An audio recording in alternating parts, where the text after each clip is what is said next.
do view, restore perspective. We've actually completed all the work that we're going to do on the slabs, so let's delete the construction lines. Again, we've done with those now, we can discard them. And we're going to bring in a fair few other layers now.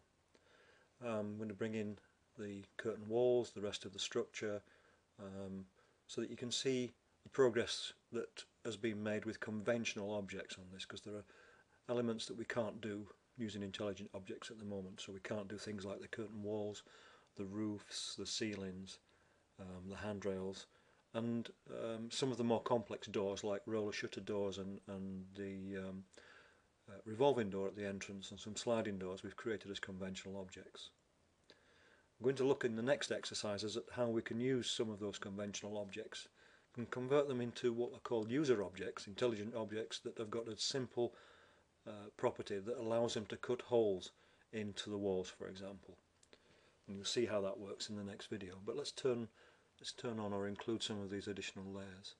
So if you look at our sketch model, here we've got a complete version of the model, and you can see that we've got a complete building all done in standard MicroGDS objects here. So we can just pick the layers that we're interested in, and let's say we want the roof structure, we want the balustrades, we want the curtain walling,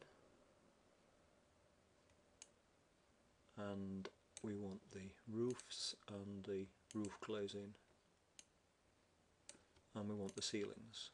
So if we just say copy those phases, close that down and press F2, and let's paste those phases into the top here.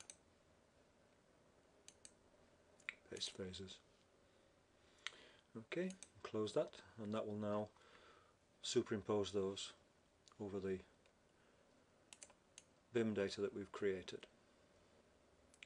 I'm also going to check our structural layers, and we're going to remove the filter. So we clear that filter, so that's now going to show everything in that phase.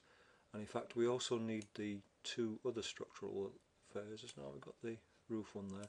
We need the upper level structure, so if we let's have a look at that structure model, we can just drag that straight in from the list. So that'll be 280Z01, so we can bring that in there as well, and I'm going to make that black to match the rest of the structure. So we've got a complete model of the building as it stands there, with the exception of some doors that we are going to copy in individually. I'll set those up in time for the next demonstration.